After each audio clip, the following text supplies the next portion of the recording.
حضرت انس بن مالک رضی اللہ تعالیٰ عنہ فرماتے ہیں وہ حضور کی بارگاہ ناز میں بیٹھا رہتا تھا،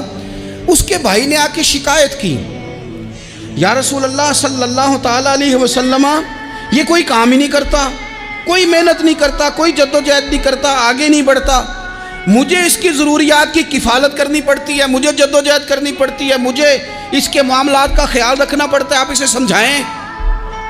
تو حضور نے بہت سارے لوگوں کو سمجھایا جو کام نہیں کرتے تھے۔ ہمیں سیاستہ میں وہ حدیث بھی ملتی ہے جس بندے کو نبی پاک صلی اللہ علیہ وسلم نے کہا تھا کہ تیرے پاس جو بھی گھر میں ہے لا، تو وہ پیالہ اور کمبل لائے تھے، حضور نے بیچ کے کہا تھا جا کلاڑا خرید کے لا اور لکڑیاں کاٹ کے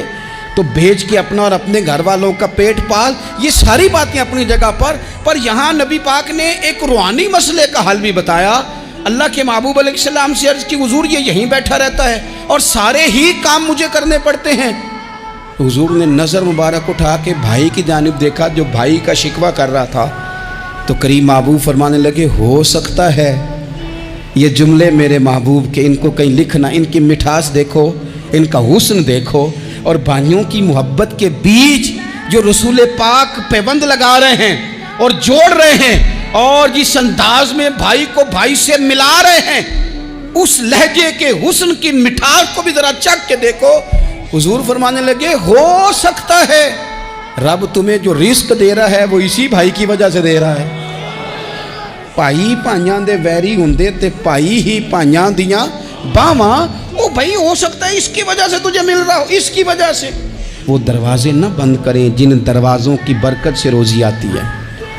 کبھی بھی وہ کام نہ کریں جن کاموں کی اگر آپ کو کل تک برکت تھی، کل تک کام ٹھیک چل رہا تھا، کل تک نظام بہتر تھا، اور آج آپ کو محسوس ہوتا ہے کہ کہیں کمزوری آ گئی ہے، کہیں حالات اس طرح کے نہیں رہے، تو پھر آپ غور کریں کہیں ایسا تو نہیں کسی غریب کا آپ کے گھر سے رزق جاتا تھا اور آپ نے بند کر دیا، کسی کی مدد ہوتی تھی آپ نے بند کر دی، کسی کے ساتھ شفقت ہوتی تھی آپ نے بند کر دی، کوئی شخص آپ کی وجہ سے تسلی میں تھا اور پھر آپ نے اسے تکلیف میں ڈال دیا۔ اللہ کے محبوب نے فرمایا تمہارے کمزوروں کی وجہ سے تمہیں رزق دیا جاتا ہے، تمہارے ضعیفوں کی وجہ سے تمہیں رزق دیا جاتا ہے۔ تم نے تو ایک بندہ یہ کہہ کے نکال دیا کہ جا تیری تنخواہ میں نہیں دے سکتا، لیکن کیا پتا کہ اس کی تنخواہ کی وجہ سے ہی باقی سارا کچھ بھی آتا ہو، کیا پتا کہ اسی کے سبب سے اللہ انعام فرماتا ہو۔ لہٰذا ان روحانی مسائل کا بھی تھوڑا سا خیال کریں۔